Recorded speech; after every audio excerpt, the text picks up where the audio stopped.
Impression the game you get out of it, what you put into it. It's like a walk of life. If you're good enough, go out and get it, no more about it. Not so much control in the centre of the field from Kilkenny as Richie Bennett sends it high and over the bar. Your mother sends you down to the shop for a pound's worth of goods and she gives you 50 pence. You can't get the pound's worth of goods, can you? Just about kept in. Oh, well done, Shawnee Buckley. To do that to Tommaso Sheahy. He deserves to score from here. One of the highlights of the Sunday game. Limerick went out there from the word go today. No more about it. They made all the running, that was it. Put the ball over the bar and the back of it, and that's it. No ifs, no buts. Is there much time left? We have a couple of injuries. Here comes Kieran Curry. Curry leading the charge of the right brigade. 45 metres out. He's a chance to score. He's put it hard. There's no sympathy in this game for anybody. Hello and very welcome. I saw that gentleman on Facebook cheering Limerick on in the last week. All right. Very good. Apparently after celebrating his 90th birthday. Yeah, that's it. I'm nearly 91 now, I'd say at this stage. Yeah, well, you're very welcome to the 316th episode of Tree to Talk. Tom Clancy, as ever, is joined by the one and only Matt O'Callaghan to discuss all the ups and downs and the ons and offs and the ins and outs of football, hurling, camogie, ladies football around Limerick in the last week or so, and looking ahead, of course, to another busy weekend. And Matt, I think we will start with senior hurling, and Limerick got their first win of 2025 in a competitive sense anyway. And I suppose a bit like many other years, a bit like Mikey Ryan said there at the start, they put the ball over the bar. Now, they didn't need to put it in the back of the net, but they put it over the bar 30 times against Tipperary, and that meant they were 4-point winners over the Premier at the Gaelic Grounds. Yeah, I couldn't help thinking after reflecting on the game. This is classical Limerick with the 30 points tag, which they have used so often. It was a very good overall performance by Limerick. You must remember that they were down William O'Donoghue from the previous day. They were down Garrod Hegarty, and after 21 minutes they were down Kyle Hayes. Sean Finn was missing from the first night. Sean Finn was absent from the first day. So, Gillan came back. And of course, Seamus Flanagan was, omitted as John Kiley confirmed for disciplinary reasons.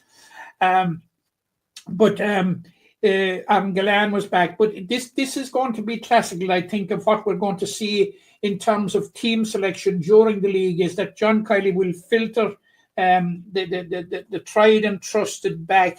Like, there are a number of players that we haven't seen yet now, disregarding Cathal O'Neill at the moment, who's injured, but you like a Barry Nash, Declan Hannon, Tom Morrissey, the cases. I think we'll see them in ones and twos coming back as we build up in the league. Now, in terms of the league itself, 3 points out of 4 from trip to Cork in a home game against Tipperary. I suppose it's as good as you could ask for, Tom. Yeah, it's to be admired. Yeah, it could be 4, Like, we're unlucky that it's not 4, rather than being lucky that it's not 2, if you know what my drift is. Yeah. But, to see some of the performances that we've seen, what about Barry Murphy, cornerback? Just simply phenomenal. It nearly sounds like he sounds like a household name back there now at this stage. After only 140 minutes in the position, we seem to be accustomed to it, and it looks natural and it looks regular and normal and whatever word you want to use. Like, it's, it's. Will we say Barry Nash trick Mark II? Oh well, yeah. I wonder, is Barry Nash sweating now over his position in that number 4 jersey? That's the thing, Absolutely. But apart from that, we have seen. Obviously, we start with the goalkeeper. And with Jason Gillan the first day, and with Shane Dowling the second day. And neither has put a foot wrong. I don't think we're any bit nearer to, deciding who will be the first choice goalkeeper. Oh yeah, as outsiders, we're looking at it. It's only guesswork, and it's maybe gut feelings for people that would lean one way or the other. But as you say, we're no closer to knowing. Just before we move to the rest of the team, Matt, Shane Dowling. I mean, I think I had it up on Twitter. His last league game for Limerick that he actually played in was the league final of 2019. Yeah, and it's crazy. Like, that, so much has happened in between. He's missed out on so much as part of the panel, and he would have been part of the panel, but for that horrible knee injury Like he's missed out. I think Limerick, they won the league that day. He's missed out on 2 league wins.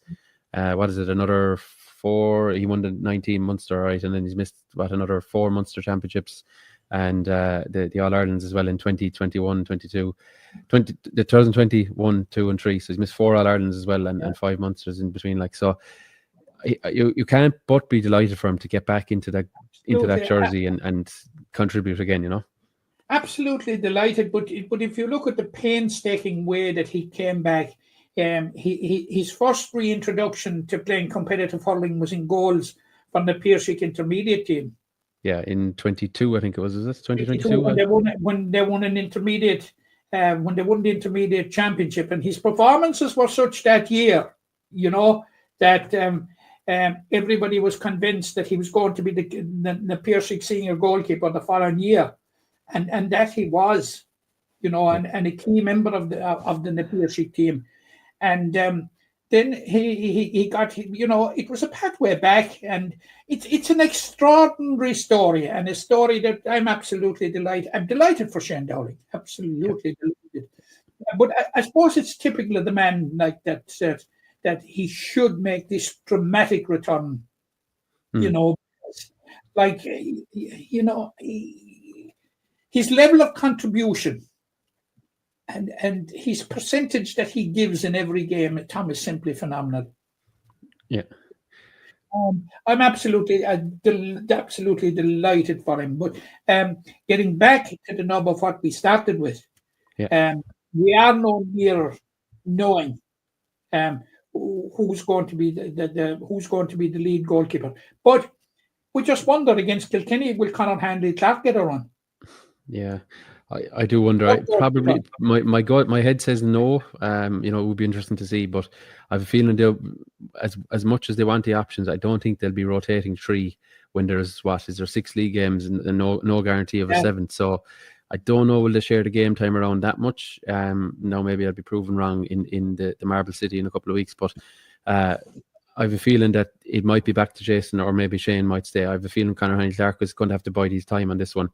And you know, and wait and see if he can get a bit of action, you know, in the league this year. But yeah, I have a feeling they're going to have a look at these 2 closely and see who they land with. And you know, it's big 4 games ahead for whoever the goalkeeper is. Really, it's huge 4 games. And as we said last week, Tom, every game is an audition. I'd safely say not only for the new players that are coming through, but actually the existing squad. Yeah. You know, to be able to nail down their positions. Like it was so heartening and absolutely terrific to see Dermot Burns back to his best last Sunday. Yeah. You know, that augurs so well for Limerick. But if you turn to the newer players and the younger players, Aidan O'Connor, Paddy Donovan, you know, having a really good time, Donica Dawley, they're going to put real pressure on the established players. The newest of them all, I suppose, that started your day was Eddie Stokes, you know. And Eddie Stokes had a, you know, his work rate is simply phenomenal. And as I saw it last night, he was playing for UCC in the Fitzgibbon Cup, you know, phenomenal work rate. Yeah. So he played 2 games in 3 days, as did a number of players. But the game itself, so mad, Limerick trailed to that Shawnee Kennelly goal, and what a goal it was! In fairness, what a goal! We should tip our hats. It's one, you know, one that won't disappear into the distant memory. It was a fine strike. Nothing Shane Dowling can do about it now. He did actually get a bit of his stick to it, but it's still too much power, too much accuracy, and a memorable moment. But Limerick trailed at halftime, and you know, only by a point, albeit, but you kind of know what's coming when Limerick play Tip at this stage. I think Colm Keys from the Irish Independent had the stat. I think it's 15 games in a row Limerick have won the second half against Tipperary, and like there was no doubt, it felt like to me as the game went on, that Limerick were the better team. Limerick were going to win. They had such assuredness in the second half, points flying over from everywhere, like, you know, and you know, they were, and you felt that Tipperary was struggling to stay in touch. There isn't any doubt about that. But and having said that, Tipperary were probably nearer to their championship team perhaps than Limerick. We don't Yeah. know. People would argue that maybe 12 or 13 of those will be thereabouts for Tipperary. Yes. They may not all start. Limerick was probably, maybe based on last year's team, was probably 5 or 6. Kyle Hayes went off, so maybe they were back to 5 then. And now look, there's probably a new page in the Limerick story. So maybe some of these guys will be starting come championship time. So that's so maybe things have changed there. But like there's very little you could fault in the rookies, as it were. But I suppose some people talk about these players like they're new, but like Aidan O'Connor has been around that panel a while now, and he's obviously inched his way in over time. Adam English, getting more and more game time. They're not rookies. It's just a case of it's just a question that they're in the final phase of biding their time. Yeah, can they do it consistently? Maybe during this league, that will mean they'll get more and more minutes. And I always go back to the point with Aidan O'Connor, Adam English, and Shane O'Brien. They were trusted in last year's All-Ireland semi-final when obviously ultimately it didn't work out for Limerick, but I think they were the first 3 subs on that day. It's not like they were getting 2 minutes at the end after the board went up for stoppage time. They were really trusted in a big game, and I've showed that they're capable of playing at that level. And it's the All-Ireland final team from the under-20s a couple of years ago, Matt. We've seen a lot of those players. We mentioned them there: Eddie Stokes, Ethan Hurley, O'Connor, English, Conor Annie Clark is another one that was on that team. Cathal O'Neill was involved that day. Yeah, Cathal O'Neill was ineligible but was part of that squad. Donegal Dálig was involved. I think there's 9 or 10 maybe on the panel from that team, and they've missed out on All-Ireland by a point, but they've graduated now to senior hurling, and they're starting to make their mark. It's fair to say. Oh yeah, absolutely, and that is probably the trick, and it's a trick, I suppose, that we were All-Ireland, Munster All-Ireland champions in 2015 and 2017, and they formed the nucleus of the great team, we'll say. Yeah, 18 onwards, we'll say. Yeah, and now we have this group of players ready to take on the baton, and they were in the All-Ireland final of 2022, wasn't it? Yeah. When they lost by a point, and that famous point with Conor Hanley Clark and all that, and the day, of course, when there was no Hawkeye available for the first game, and it was available for the second game, and Hawkeye wasn't available for an All-Ireland under-20 hurling final. Extraordinary, you couldn't script that kind of stuff, that kind of comedy, but they were very, very, very unlucky that day. But these players are coming through now, and I don't think that we had any doubt at any stage that they would come through an awful lot of them. But as you said, there's 8 or 9 of them. Yeah, now on the fringe. A real cohort. I think they're the lads born is it 2002, I think, so they're all hitting 23 this year. There's Fergal O'Connor is another one I didn't mention there, but Fergal was pulled back on that team.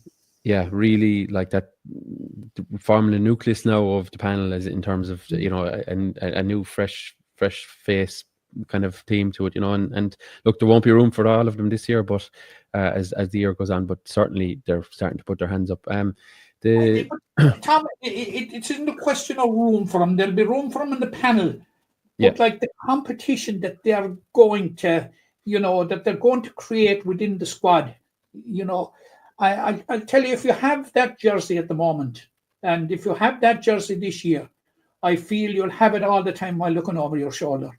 Yeah, no matter who you are or how many All-Irelands you've won, etc. Yeah. Look at Colin Conklin last week. We seem to forget about him, and see him last night in the Fitzgibbon Cup. Leading from the front. And I think he got 4 points in the Fitzgibbon Cup last night from centre back, all from player. Well, he was kind of more in the wing last night, but from play. And we'll come to that in a minute. UL's progression in the competition. Just back to Sunday. So, and I presume you saw it's available on Sporting Limerick channels there, the interview with John Kiley. I did. And I suppose the big talking point from it, or there was several. He gave, in fairness to John, he didn't shorten any info. He gave plenty of information to the media, and obviously that's been pushed out to the public now. But a couple of talking points. Grode Hegarty broke his hand being stamped on accidentally or otherwise against Cork's 12 stitches, I believe, and a broken hand. So that's going to set him back in the preparation for later in the league and the championship. So we just I understand that. Am I correct in understanding that his hand was stood upon?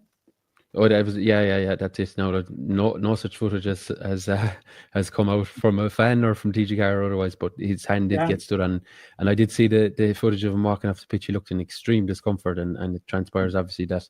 And it's going to take a number of weeks, even for a man of the caliber and power of Garrod Hegarty. Anything in the hand is tricky. Because it's such an important part of your equipment for hurling, It really is, yeah.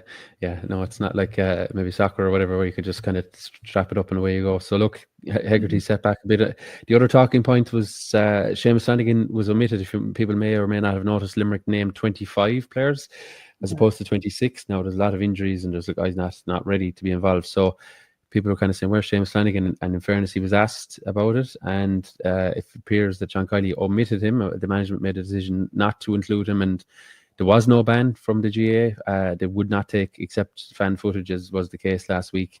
That just would open an absolute can of worms. And suddenly everyone would be sending in clips to the GAA. But John Kiley seems they weren't impressed by Flanagan's actions. And I suppose his punishment, as it were, was to miss this league game, and it doesn't bode well for him in terms of, like, he wants to get minutes into his legs. He played a few minutes against Cork off the bench and has missed the game, so it is a punishment. Some people saying it's not, but it actually is, because Seamus Flanagan's jersey is up for grabs the same as anyone else, so he's missed the trick there by not being able to play against Tipperary. Oh yeah, but I'm absolutely disgusted with the whole thing that some guy can choose to video something and send it in and make it public, and I'm really disgusted that the GAA for a second would countenance and debate whether they deal with it or not. To be fair, I don't think they would ever took it seriously. I presume they probably checked the actual footage from cameras and whatever. But as far as I was made aware, the GA will only accept footage from the TV broadcaster or indeed one of the management teams if they have a camera that's recording the game, which may happen in the lower divisions as well. And the footage, correct. Yeah, the footage has to be, I think, basically start to finish, uninterrupted, unedited. In terms of you can't be slowing it down. You can't just take 5 seconds, as was the case with this footage. The people took 5 or 6 seconds selectively. They want to see what happened before and after any such incident. So look, fairness to the GA, there was no seriousness to a suspension. But what about the management from John Kiley? To kind of. I thought the interview he gave was absolutely riveting, and I thought his honesty and straight. He didn't dodge a single question, but John Kiley doesn't dodge questions. No, he doesn't. Unless they're nonsense. And over the years, a few fair nonsensical questions have been directed at him. And normally by me, is it? Without exception, where he's batted him off, he's been 100% correct. But John Kiley is totally forthright and honest. Yeah. And that's why he's the 6 times All-Ireland winning manager.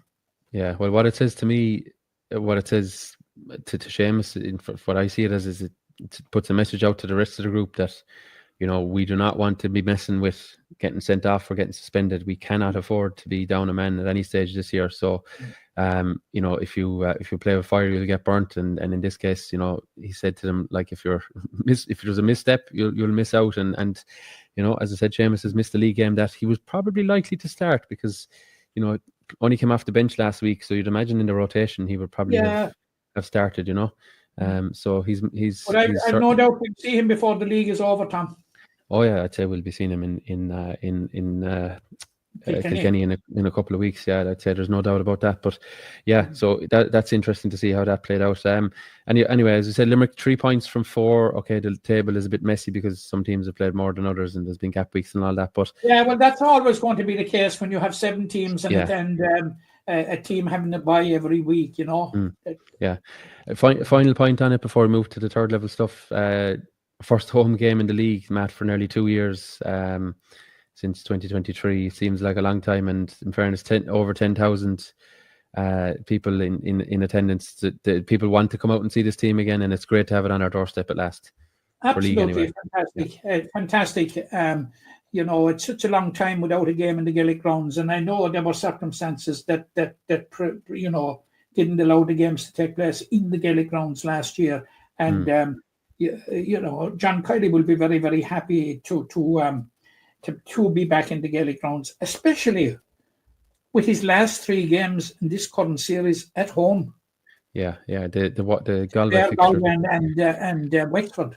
Yeah, the Galway fixture, if people may recall, last year was given to Pearse Stadium, and then in fairness to the Galway County Board, they obviously struck an agreement to return it this year. So Galway are playing, I think, their last 3 away, and Limerick are playing their last 3 at home. So just the way it falls, we'll take it gleefully, and we'll be there, I suppose, in the next few weeks to see how this plays out. But I think very, very, very happy to see Limerick back in Gaelic grounds, and a very, very good win over a strong Tipperary team. So it augurs well for further in the spring. So we'll be discussing next week's game, or the game against Kilkenny, on next week's podcast, and see how Limerick fare on a trip to Kilkenny. Has been a while, I think. You just nearly have to think that win your 3 home games and you're in a league final. Yeah, well, three more wins would make it 9 points. Be hard to stop there. Yeah. That's discounting the Kilkenny game, so they could pick up something there too. But anyway, we'll see how it plays out. I'm not discounting. No, I'm just saying. I'm just saying.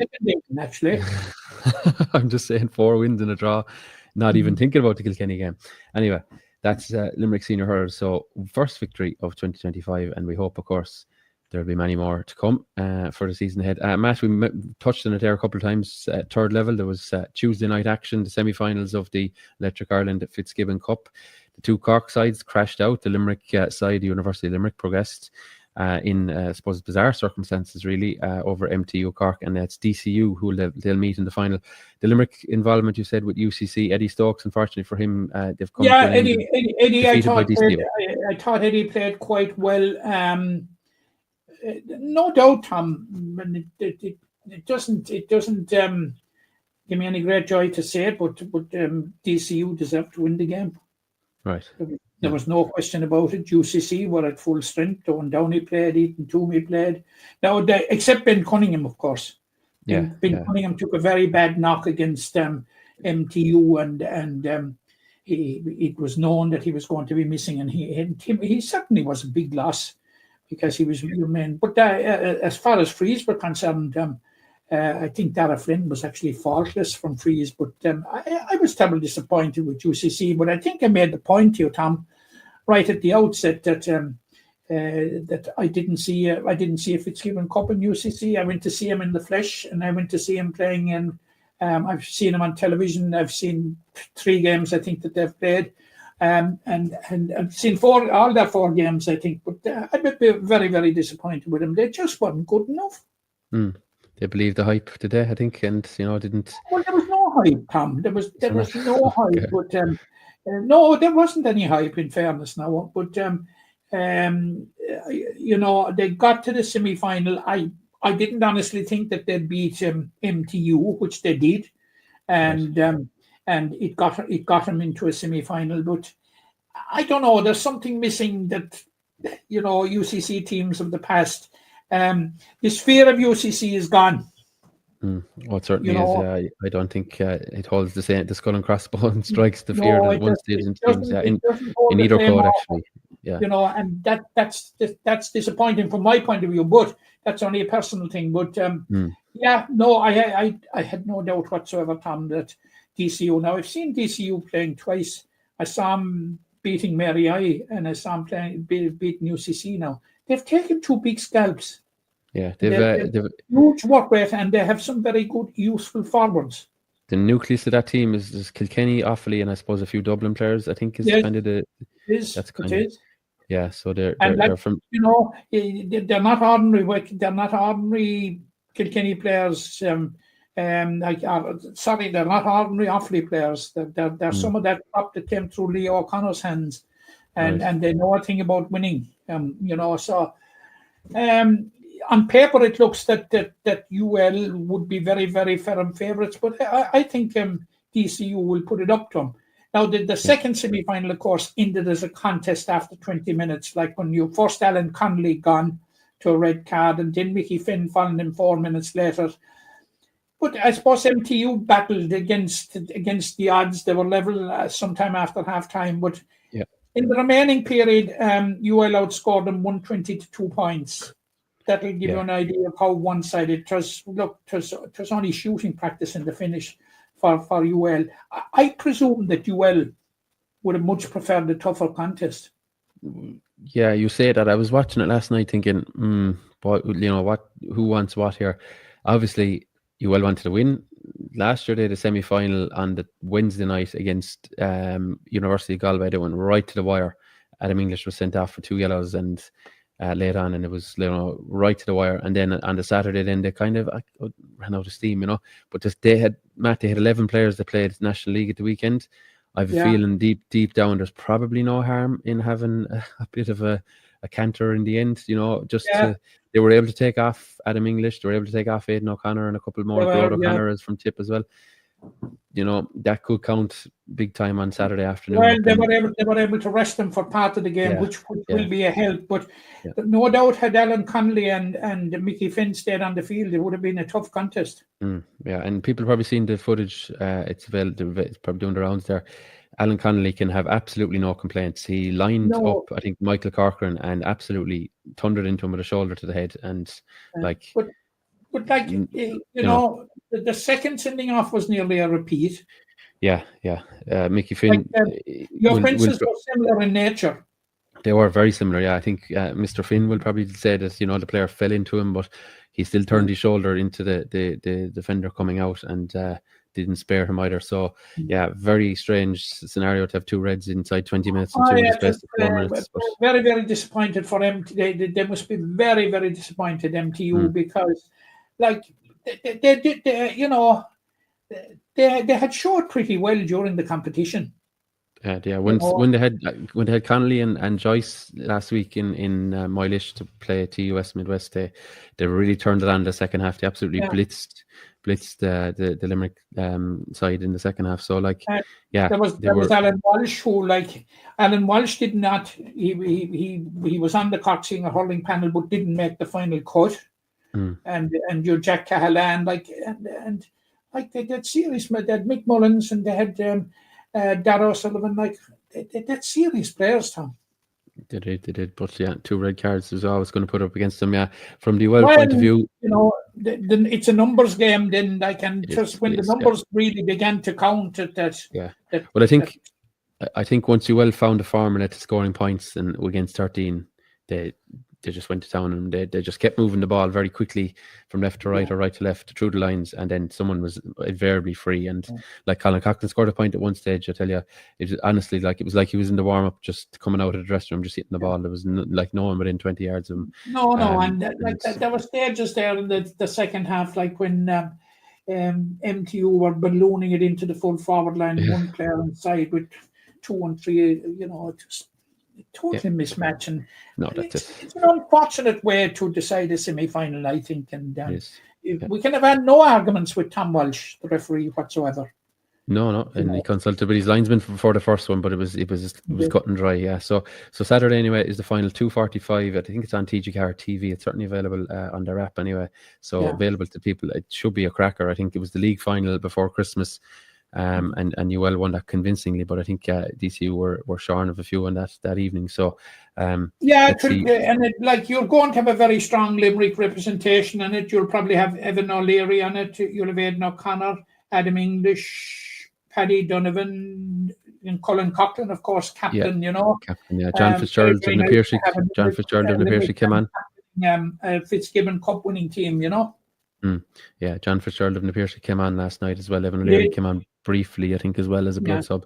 So plenty of Limerick involvement, and of course Brian Ryan of South Liberties is leading it on the line as well. So let's see how it plays out. I think UL will be certainly favourites, there's no doubt about that, but they were favourites last year against Mary I, so they have to get the job done up in this Connacht Centre of Excellence. No roof on the dome, but I think it'll be on the grass pitch anyway. So let's see. Saturday afternoon, 2:45 throw-in for the Electric Ireland Fitzgibbon Cup final. Well, aiming for a 9th title in what is their 15th appearance in the final. Okay, Matt, moving on to matters a little closer to home in terms of played on Limerick soil anyway, at least. Kildime Pallaskenry, Junior B hurling champions in Limerick, and now indeed in the province of Munster, having defeated Kappa White. And is there every single game of this competition, Matt, end up being a one-score game? It seems like that. There seems to be Well, they've won. Kildime have won both games by a single point. Yeah. And in both games with a quarter of an hour to go, they appeared to be in a very strong position. And it was no different. It was no different last Saturday. I think they were 6 points up going into the final quarter, and conceded 4 frees in a row, which Anthony Barry duly dispatched over the bar. And but they have fierce resilience when it comes to closing out a game now. And I've seen it both in each of the last 2 Saturdays, because I saw their semi-final win over Tulla, and they had to pull out all the stops. But the battle hardness that they had in Limerick, and they were telling me after about it, and Roger Ryan, who was man of the match, and he was telling me after about all the close shaves that they had even in Limerick, and that they dug them out and all. And against your own club, Ballybrown, I think it was the same against Granite Ballingarry. That's right. Yeah. I think they've won. Could be wrong now. Maybe it's the last 5 games by a score. Maybe they had. No, you're right. I think you're right. There was 3 in Munster, or 3 in Limerick and 2 in Munster. Yeah, quarterfinal, semi-final, final in Limerick. Yeah. Shows great resilience. Now, right at the death, deep in injury time, Kappa White got a glorious chance. Anthony Barry was through, and he'd only John Chalk to beat, and Evan Considine came from somewhere and just got the little hook in, and they cleared the danger. It would be a horrible way to lose a game, but would you bet against Chalky not blocking it? Yeah, well, Evan Considine made sure he didn't have to find out, but well, he did. The clip is up online there. Yeah, it was a good flick, and it was, really, really needed, because in fairness to Kappa White, man could have flicked it over the bar and drawn the game, but it seemed like you were going for the juggler, Maybe they were going for the juggler because it was on. Yeah, it opened up. It was on. Fairness, simple as that, Tom. It was on. Now, Thomas Costello made an appearance about 5 minutes after half-time. Who's Thomas Costello? Thomas Costello won an All-Ireland senior medal at cornerback with Tipperary as far back as 2001. Right. And he won a Munster medal the same year and a National League medal. And he won an All-Ireland Masters last year with Tipperary.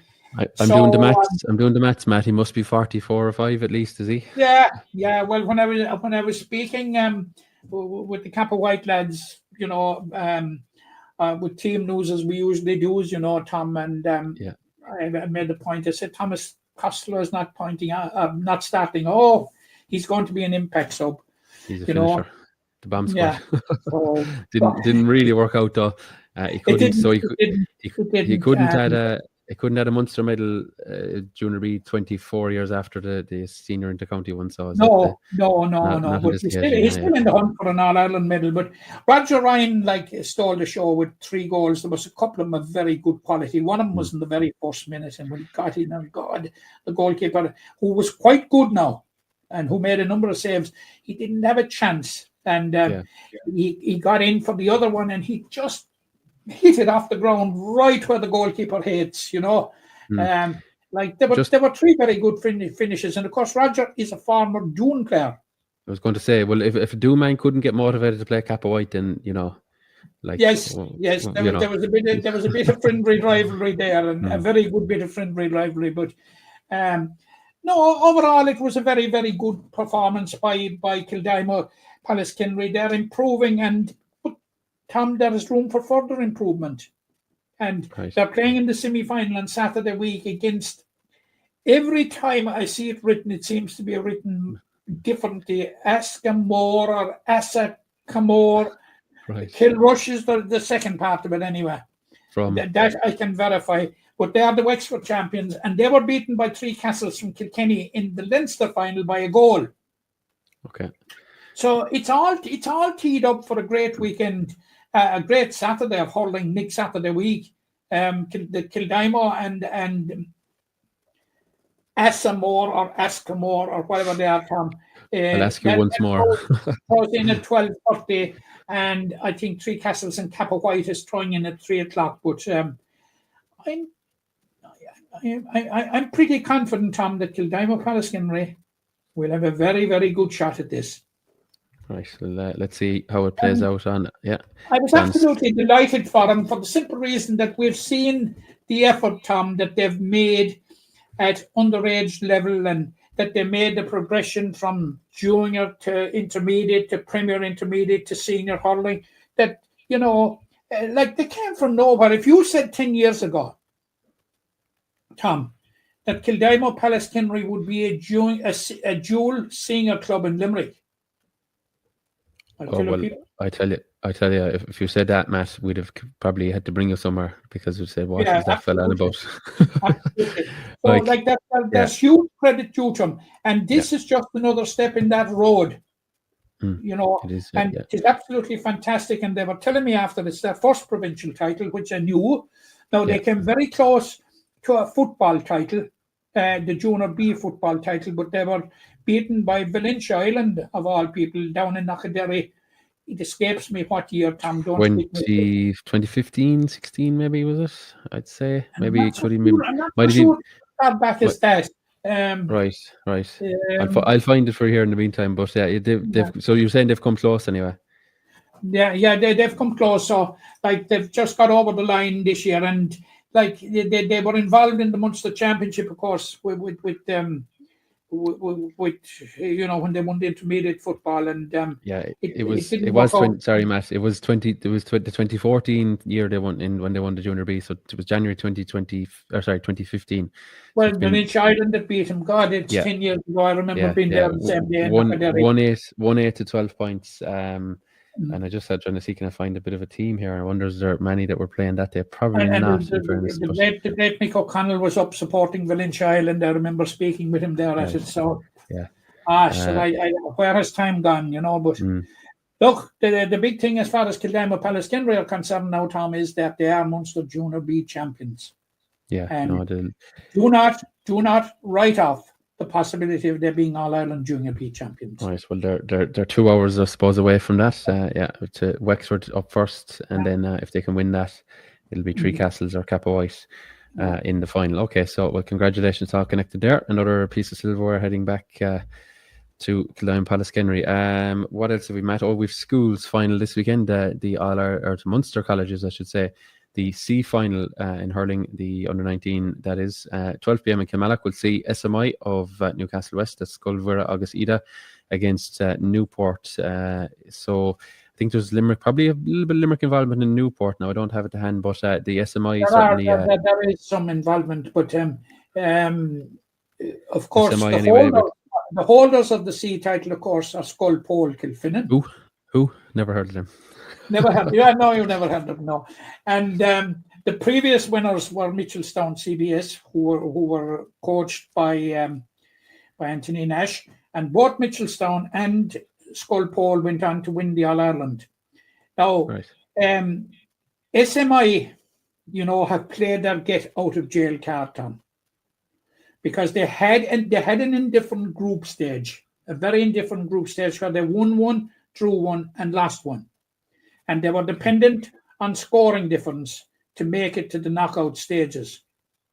But by God, have they grasped the opportunity with both hands. There was a preliminary quarterfinal, a quarterfinal, and a semi-final. And the trajectory in terms of performance has been very much the one way since, Tom. And they had a very good win over Clonakilty in the Munster semi-final. Newport had a win over Pallaskenry, Salesian College Pallaskenry, in their semi-final. Yeah. So we were within a whisker of an all Limerick final. Yeah, that would have been tasty, wouldn't it? Yeah, but that would have been very, very tasty. But SMI was founded and opened in 1992. and this is their first opportunity to win a senior hurling title. Okay. And they have a very good sprinkling of players. For instance, Dermot Lyons, who was very much a part of the Newcastle West team that won the Premier Intermediate Championship last year, is a member of the squad. He's a member of the Limerick Under-20 squad. Patrick Cagney of Fiohanna is also a member of the Under-20 squad and on the team. And there are a number of players that have been involved with Limerick Under-19s this year, with Limerick Minors this year, and with Limerick Minors, with Limerick Celtic Challenge team. So, like, they were very, very, very, a very, very promising team with a lot of experience at county level. So, I think they're in a strong position now. Newport were only promoted last year. They won the Munster and All-Ireland D Championship last year. They beat Salt Hill. They actually hammered Salt Hill in the All-Ireland D final last year. So, like, it's a tremendous performance from Newport to now find themselves in the C final. And as you rightly said at the outset, they have a number of players from Rúbóthar. They could have as many as 5 or 6 in the squad. And sometimes they have a player or 2 from Ahan. Yeah, only up the road, of course. Yeah. So, like, it's there's a bit of Limerick against all Limerick.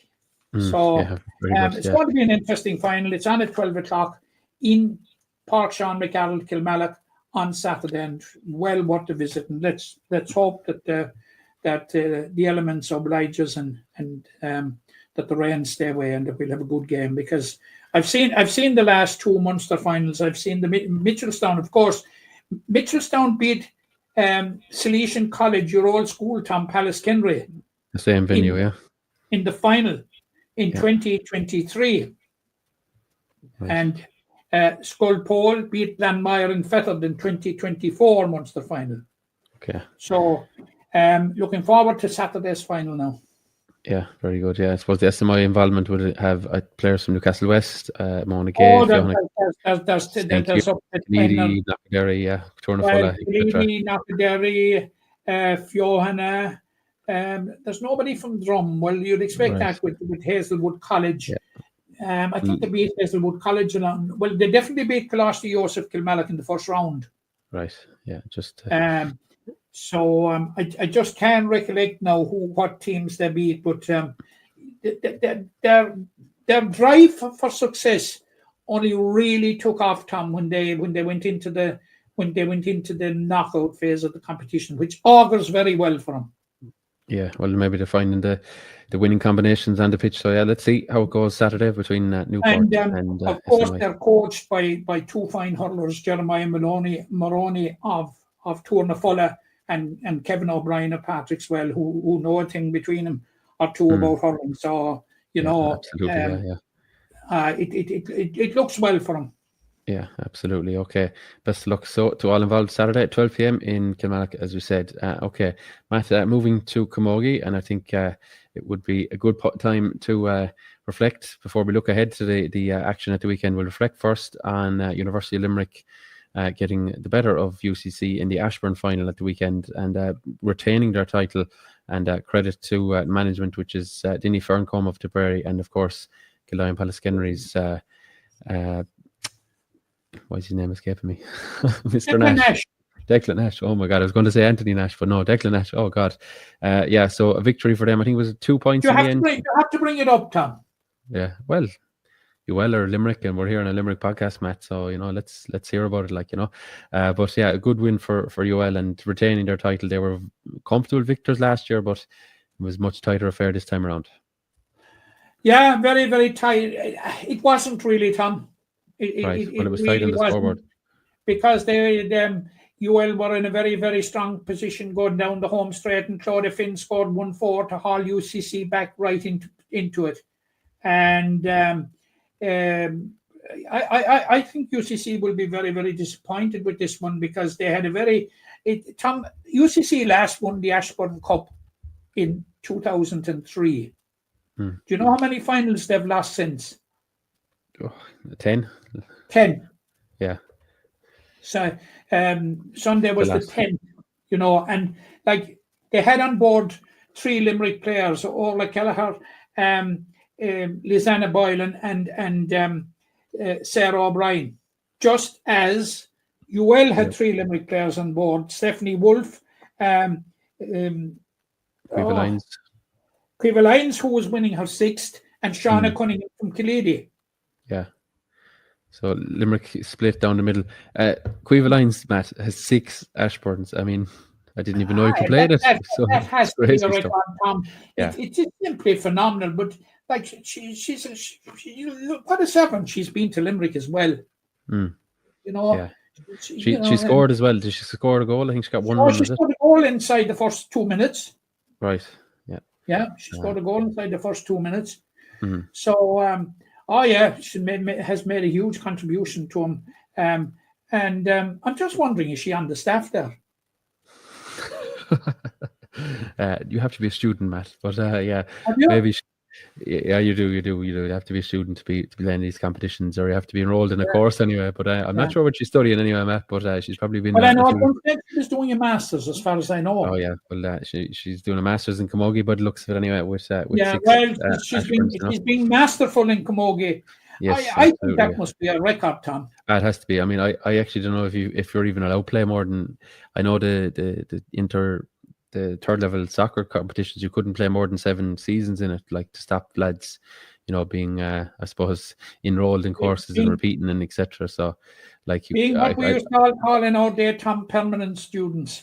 Yeah. Well, in fairness, Quiva does a lot more than just being a student, as we know. But no, credit to her and credit to all involved on the Ashburn win. The Limerick Derby in the lower grade match, just to mention that briefly, Mary I think got the better of you. Well, is it the Purcell Cup final? Am I mixing up competition? No, you're absolutely right. MIC won it by 3 or 4 points, and they were captained by Teresa Dorr, the Limerick player of Patrick's Well. Yeah. So that was a strong Limerick connection, but we can't lose sight either, Tom, of the fact that UL qualified for all 3 finals: the Ashburn Cup, the Purcell Cup, and the Father Maher Cup. Now they went down heavily to Ulster University in the Father Maher Cup, but I presume that was Ulster University's first game. Yeah, I'm pretty sure it was. Yeah, UL were the only university with 3 teams at the competition at the finals weekend, and obviously they won all 3 semi-finals. Yeah, some go on. I think a couple of the colleges at 2, but yeah, it was Ulster University's only team. I think it was our first team. So yeah, quite the achievement of. But I think UL have thousands of members in their GA club, and if you just look at their social media, every night of the week, midweek, like they're playing Freshers 1, Freshers 2, hurling, football, Camogie, you name it, all across the grades, and they seem to be quite successful at the moment across the codes. And obviously we mentioned the Fitzgibbon earlier, so the credit to them, they're doing a lot right down across the grades. And I know Dave Deedy was the banistor of that Purcell team, so he'll be disappointed, but congratulations. Like Dave, who did a great job with Limerick Juniors over the last 2 years, until the powers that be decided that they would dispense with junior teams of counties that had senior teams, which is a retrograde step. You're saying okay now. You're trying to stop me of going in a rant. Well, I'm watching the clock. I'm watching the clock, mate. I'm just making the point that I think it's a retrograde step.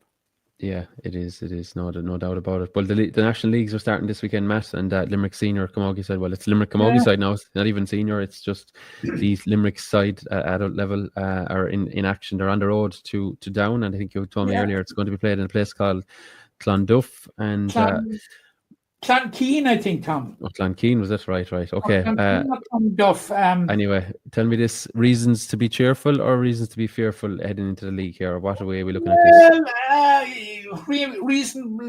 Reasons to be hopeful, I would say. With a huge win over Down last year, they just missed out on relegation on scoring difference from Kerry. And they were relegated in the senior championship.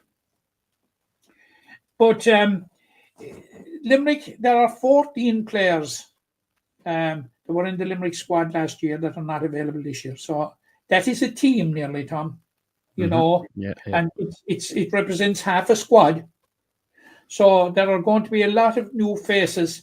So it'll be very interesting to see how they settle down. You know, it'll be interesting to see now. I know Sarah O'Brien, who is with UCC, is not on the squad. I don't know for what reason, but the other 5 that featured in the Ashburn Cup final are Orla Kelleher and Lisanna Boylan from UCC, Stephanie Wolf, Shauna Cunningham, and Quiva Lyons from, and they'll be in pretty good shape and in good form. But Joe Quaid has been working with the team for practically the last 2 months, Tom, and I'm sure there'll be no stone left unturned. But it'll be interesting to see who'll get the goalkeeper slot. Yeah. Because Ciara Cunningham, Ciara Mulqueen, who was in goals last year, is not available this year. So in the space of just 14 months, we've gone through 4 goalkeepers, Tom. Yeah, Claire Keating has gone to Australia. Lisa O'Neill is gone playing soccer. Laura O'Neill, yeah. Laura O'Neill has gone playing soccer with Treaty. Gemma Barrett left the panel, and so did Ciara Mulqueen. Now, Sarah Gillan is on the panel, who is a goalkeeper. Yeah. And will possibly get the goalkeeper spot. Now, I've been fishing around trying to find who will get the goalkeeper spot, but who's the reserve, or who are the goalkeepers on the panel, Matt?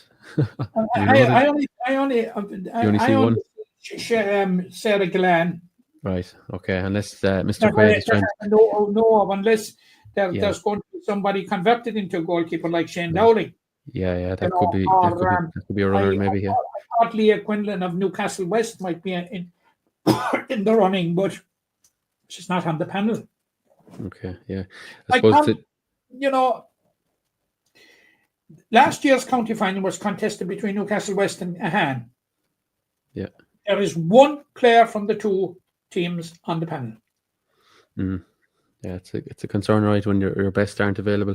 What I will say about the Camogie, and like the men's hurling team has so much success and it's so financially viable for them. It's easier to commit long term. That's why some of the men have 10 and 15-year careers. In fairness to the ladies, Matt, they're not compensated. We see reports numerous times of the year. They're going to be out of pocket. So you can see why, with college and work and life and everything else, players are going to drop in and out way more frequently. And when you're not having success as well, that just further exacerbates it. So yes, Tom, it's disappointing, but not surprising, I think. No, you've nailed it there for the simple reason that the structures at national level are not conducive to people getting enthusiastic about it. Yeah. Like now we're in Division 1B in hurling, or in the league. That's certainly our level. We're going in with the Cork, Kilkennys and Galways in the championship. That's a point I made very forcibly to Brian Malloy the night in the Woodlands. Yeah. And I'll repeat it again. Last year there were 6 games played in the Camogie Championship on a Saturday, and the average losing margin was 25 points. And we have the risk that the same thing would happen this year. Oh, I'd say it's probable enough at times, yeah, depending on how the matchups go, yeah. Where are we going? If you were on the receiving end of that, and you'd say to yourself, I'd much better to be doing with my time than, I blame the structure. Yeah. And I blame the pathway to build up a squad. Yeah. Now, Quiva Costello, what a warrior Quiva is. Quiva is the new Limerick captain. Yeah. For this year, and Alva Larkin is the vice captain. Yeah, good reward for them for their endeavours, especially Quiva. Obviously, she's over a decade on the team at this stage. So, Quiva's on the team since 2014. Yeah. So he won an All-Ireland Intermediate medal in 2014 and an All-Ireland Minor medal in 2014.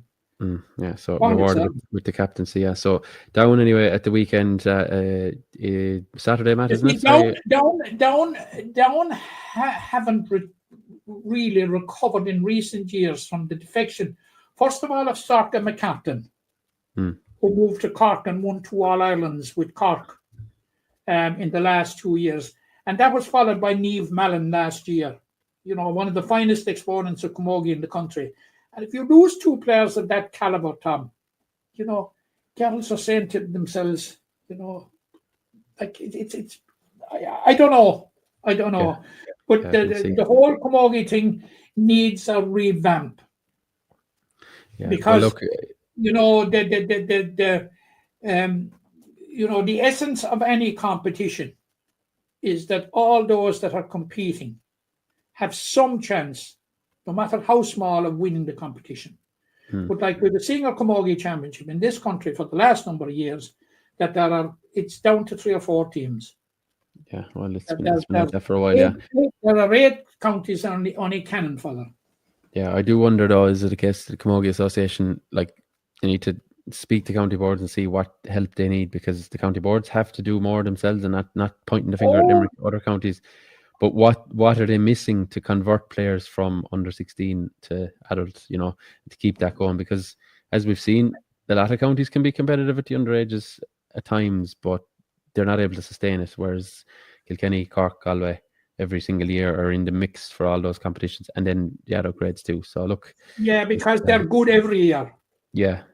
But what's going on there? What's different there than Limerick? Have a generational team like we had in 2014, like we had last year with our under 16 team. But you need steady. Yeah. Maybe not as good, but you need to be competitive every year, Tom. Absolutely. Okay. Well, I'm conscious, Matt, the clock is running on there, but that's Camogie Limerick against Down. We could talk about it for hours. Yeah. But it's above our pay grade. Yes, there's culpability with the county boards, but the right environment has to be created by headquarters.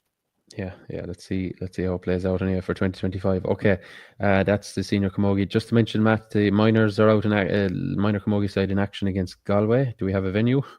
No, it's at TBC. That's that venue that hosts so many games. Yeah. I don't know how it is not cutting up at this stage, because there's so many games being played on it now. But it's at a venue to be confirmed. It's at 2:00 on Sunday.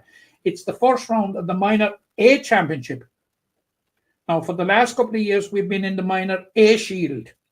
When we got beaten in the semi-final last year, and the year before, we lost to that Antrim in the final. Okay. So we're in the Minor A. We're in with the big boys this year, and we're in the same group as Galway, Wexford, and Clare. And we're playing Galway in the opening round on Sunday at a venue to be confirmed at 2:00. Do we know what county it's on in? Who's at home? No, Limerick are at home. Okay, it's in Limerick, yeah. Well, it's an obvious question, but, sometimes the obvious questions need asking. All right. And the 16s match, they lost out last weekend, I believe. They lost out in the opening round of their defence of the All-Ireland Under 16A Championship. They travelled to Thomastown in Kilkenny and lost by 2 points, which was a very, very, very good performance overall. And they played Tipperary in the next round, a Tipperary team who beat Dublin in the first round. And I would be expecting, obviously, it's the nucleus of last year's successful under 16A team, plus a number of players from the under 16 team of the year before that won the Munster Championship. So that's the minor team. That's not. No, that's the under 16 team. Sorry, that's the minor team. The minor team. Yeah. Well, the 16s is their first batch. They had a very good run in the Munster Championship, Tom. They went Waterford and beat Waterford in the quarter-final, beat Tipperary in the semi-final, and only lost out to Cork in the final by 2 points in Fethard. So, they're in good shape, and I'd be pretty hopeful, in the opening round against Galway. But you never know what Galway will come up with, because Galway will probably... we beat them in the All-Ireland Under 16A final last year, and they will probably have a number of those players promoted as well. Yeah. So, Okay. but Limerick are without Orna Barrett, who was injured, who's a huge loss, of course. She was the All-Ireland under 16-8 winning captain last year. So, Tom, I'd be hopeful I'd be able to speak more intelligently about it next week when the game is over. Absolutely. All right. We'll see how the Camogie goes at the weekend. So, But sorry, I got mixed up with the under 16s there. The under 16s lost narrowly to Kilkenny and Thomastown, 116 to 211, I think, was the final tally. Okay. Right. And they play Tipperary in the next round at home. Okay. All right. Well, that's the Camogie for this week. We'll move on now to the big ball, and we'll start with, I suppose, we'll start with ladies football. I think, Matt, is a good place to start. Finally, a Division 3 win, and we think, between us anyway, we think it's the first win at the grade for Limerick, first National League Division 3 victory, third time lucky, I suppose you could say, having been edged out in earlier contests. Was it against, Down? And then, of course, against Down and Wexford. Down and Wexford on home soil, but on the road and on the board for the Mike Gulligan and Mr. Kiley, and good to get that one under their belt. I'd invite anybody that's a member of the public to let us know. I think it's the first ever win in Division 3. Now, we were in Division 3 in 2017, of which I'm aware of, and we didn't win any game, but there has been changes of structure since. But under the present structure, I don't know if we were in Division 3 any time before 2017. If we were, I would like that anybody that knows about it would share it with us. Yeah, just for interest sake. For now, we'll call it a first win anyway at the grade. So it was a fantastic win, 5-12 to 1-5. I don't think you can argue with it. 162 points at half time. You'll recall, of course, in the last couple of weeks that I've been recalling the exploits of Rebecca DeLee in 2018 in the 3 games. Well, I'll add to those exploits now, because in the 3 games to date, she scored 4 goals and 2 points, including 3-2 last Sunday, which was a phenomenal return. But to get 5 goals and like, there was a trend in with this Limerick team. I saw both games against Down and Wexford, playing very, very well in the second half, and the first half, collapsing after half time. Collapsed to Down and gave away 10 points without reply. And a similar collapse to Wexford, gave away 1-2 within 3 minutes of the restart. But then dug back a small bit into it, but not sufficient. They could easily be sitting on 9 points tonight. But they're sitting on 3, and they are off the mark. But they've got to build on it. And next up for Limerick is Carlow on Sunday week, and that's going to be a repeat of the Division 4 final. Now, to date, Carlow have only played 2 games, but they're going to play a 3rd game with Laois. They're away to Laois at this weekend, which, as you know, the LGFA always use those free weekends to bring the fixtures up to date, and that there's a raft of fixtures that were lost to weather and various reasons. So they're on this week. So the only game in Division 3 is Carlow and Laois, and it has ramifications for Limerick. Okay. Yeah, so Limerick heading into the break. I suppose 1 win from 3, Matt, is probably the absolute minimum we would have been hoping for it before the ball was kicked. Yeah. Obviously, we would like to see maybe even a draw to go with that as well, or maybe 2 wins from 3, but it's probably the minimum. The thing is that Down have lost the 2 games since, and we came so close. It's disappointing, Tom. No, look, we'll focus in on the win over Offaly. Yeah, absolutely. Yeah, and Offaly have since changed managers, as they're probably firm favourites now to be heading straight back to Division 4 after coming up last season. So let's see how Division 3 plays out. But it's very interesting, as you pointed out at the start, Tom, that Leitrim, who will be playing senior football this year, are in Division 3, are in Division 4, and not doing very well there.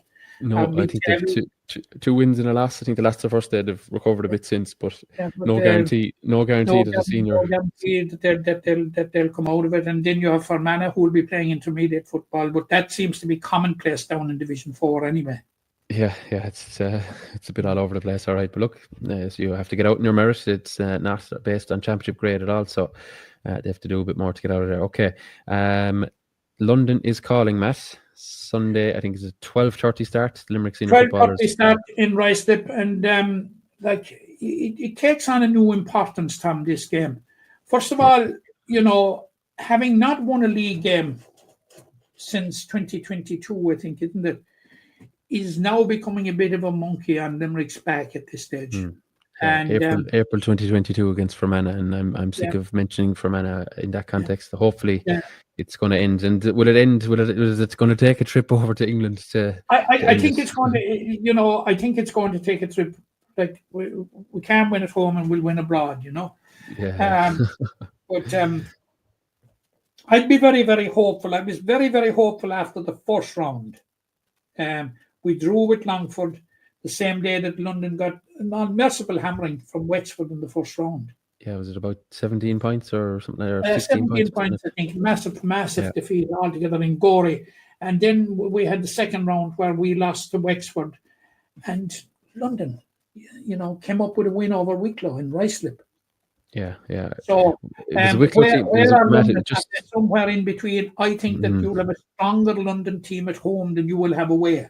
Yeah. The logistics never suit them, and also I think Wicklow hadn't played the first week over the storm, so probably caught cold a bit. You'd hope that, you know, Limerick are a bit more sharpened, having had 2 games and now had a bit of training in between. So can they do enough? It's only round 3. Yeah. But in terms of promotion, it's backs to the wall already. Yeah, I because personally, we're in a situation now where you're on a maximum of 11 points because you've lost 3 of the 4. You're on a maximum of 11 points, and anything less than 11 points will not get you promoted unless there's something unusual altogether. It would have to be a plethora of draws, or maybe one of the teams at the bottom would have to maybe pick up 2 wins and still, you know, if you know what I mean, they would have to take points off the leading teams. But I personally, I don't think Division 4 promotion is. It certainly is attainable, but I don't know, is it in the plan, you know, at the moment. I think winning a couple of games here, now 1 win can lead to a few more, as we know, as you saw in the Tailteann Cup last year. But we can go on a run, but we still have to go to Wicklow, and we have to go to Carlow, and with Tipperary and Waterford at home after Sunday. But I'm very hopeful. Like Ian Corbett is closing in and, you know, being fit to start, which he's such an important player. And like some of the new players are bedding in, like we'll say the like of Peter Cotton, Mark McCarthy in the full back line. Owen Collins missed out last against Wexford through injury. They will have benefit from game time. And like as I said, Ian Corbett was named to start the last time, didn't start, came on in the second half, and he came on in the second half and in Longford as well. So he's obviously closing in on a return after a very serious injury. So, yeah, I'm hopeful, Tom, that we will end that run and get a win under our belts. Yeah, that's it. So Sunday afternoon, I think it's a 12:30 start in Ruislip. 12:30 start. It's an early start. We'll know our fate before lunch. Before the Sunday roast is on the table, right? We'll know if Limerick have... If the Sunday roast is at 2 o'clock, like if there's anything earlier you want. Fair enough. Limerick defeated London last year in the Tailteann Cup in Parnell Park, but as we know, London's team and panel will change quite considerably at times, especially from year to year. So let's see how it plays out. Like for last Jimmy time Lee we played London in Mid-Level Park, we only won by a point. Yeah, okay. Right, Junior B, Mass, St. Kieran's got the better of Waterford opposition, but they needed extra time to do so. Rowan Moore, I believe, for the opposition, and St. Kieran's probably showing a bit of rustiness, having not played for since the county final, which seems like an eternity ago, but nevertheless, progress. I thought they appeared, both sides were rusty, I'd say, but they appeared now, you know, you couldn't say it was a dirty game. Now, there were 2 players. How would you describe it? So, 2 Rowan Moore players sent off, and 1 from St. Kieran's. I describe it as tetchy and feisty a bit, you know. But good football and any bit of fluent football was at a premium, Tom. It just didn't happen. A lot of putting and dragging, a lot of lazy frees given away, and all that sort of a thing, a lot of turnovers, needless turnovers, passes incomplete, typical, you know, of a first day out in New Year. St. Kieran's never really got into their stride like we know that they can.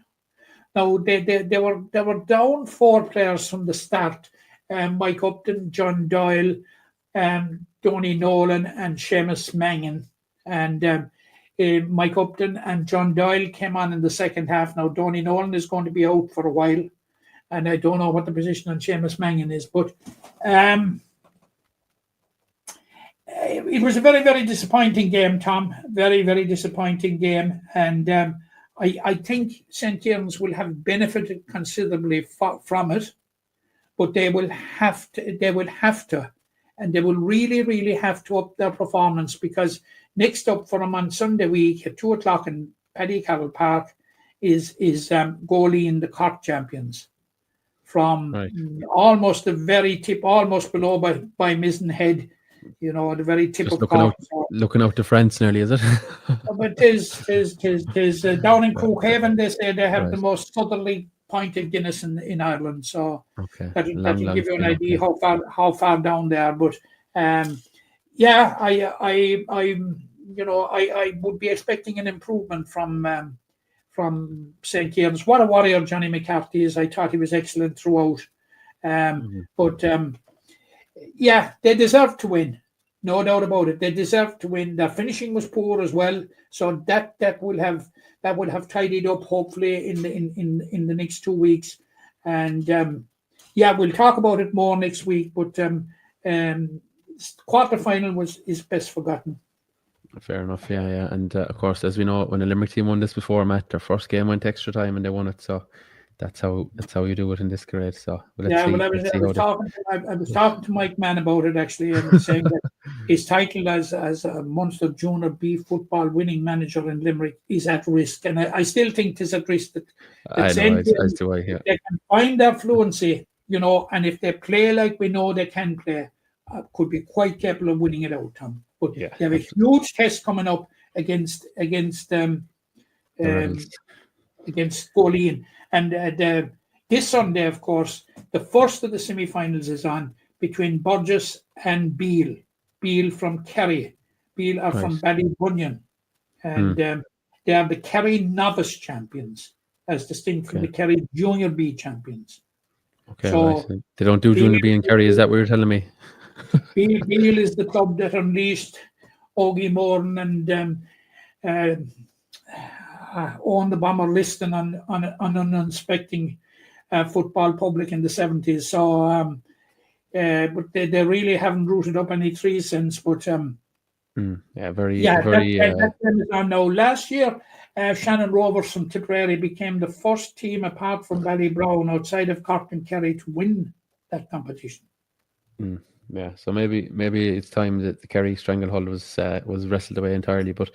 Fairness, Beale, as anyone knows, Beale, I know I like the beach there myself, but she's a very, very small area. They're probably pulling from a very wide base in terms of on the map, but it's a fairly depopulated place. But let's see, but is it Ballybunion? People from Ballybunion are eligible to play with them as well, or do you know, or what? I don't know. It's beside Ballybunion anyway. I always associate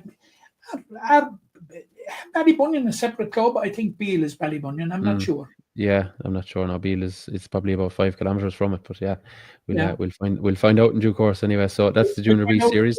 But that game is on at 2:00 on Sunday in Paddy Carroll Park. It's organised by Knockaderry GA Club, and the Knockaderry GA facilities are closed at the minute because of refurbishment works. Okay, yeah. So they hope probably be back there at the end of this year for the competition. But Castletown Ballygran stepping into the breach for now anyway. Okay, the Junior D, Senior D schools final match takes place this weekend. I think it's the final item on our agenda, but it's one you won't be sparing us on.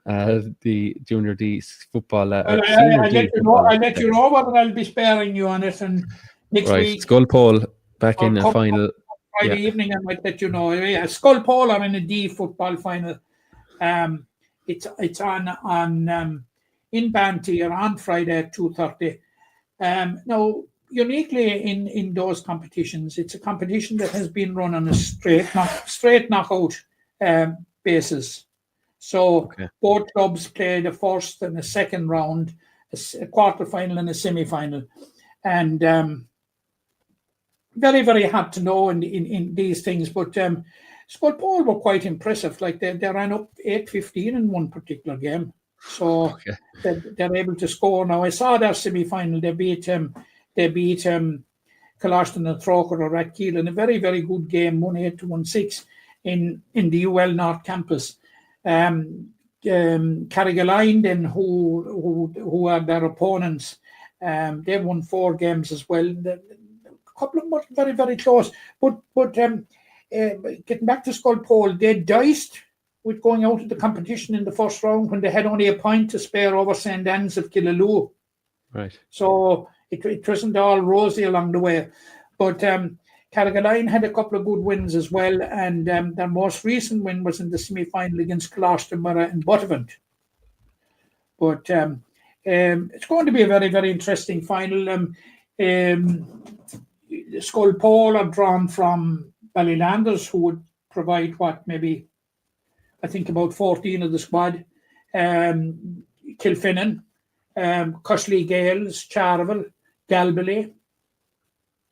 So the two Dennehy's, who were goalkeeper and fullback on the Limerick minor team last year, are playing. Danny Murphy, who played with Limerick minor footballers last year, he's on the team. So it's going to be an interesting final. I'm looking forward to it, Tom. Yeah. Okay. So Friday after. Here you are, like Kilfinnan. It'll tell you the work that the school are doing there in the promotion of Gaelic games and the promotion of all sports. Indeed, that here you are in the bastion of hurling country, and here's a football team contesting a provincial final. It's very, very good. I know Ballylanders is one of the strongholds of football in Limerick. You'll tell me to shut up in a minute, but I'm only just stating a matter of fact. And they supply. I think there's 14 of the squad they supply. Right. But their backbone is Scott Ryan and I'm looking forward to the game. I just don't know what to expect, Tom. That's the answer to your question. Yeah. Okay. Fair enough. Well, let's see how they fare out. Best of luck to Sculpole on Friday afternoon, and we'll see if more silverware can come across this side of the border in terms of Munster colleges. Okay, Matt. I think we've covered it all there in the last nearly 80 odd or 70 odd minutes or so. Unless there's anything else you need to bring to our attention, I think we've covered it off. Folks at home, thank you very much for listening. We'll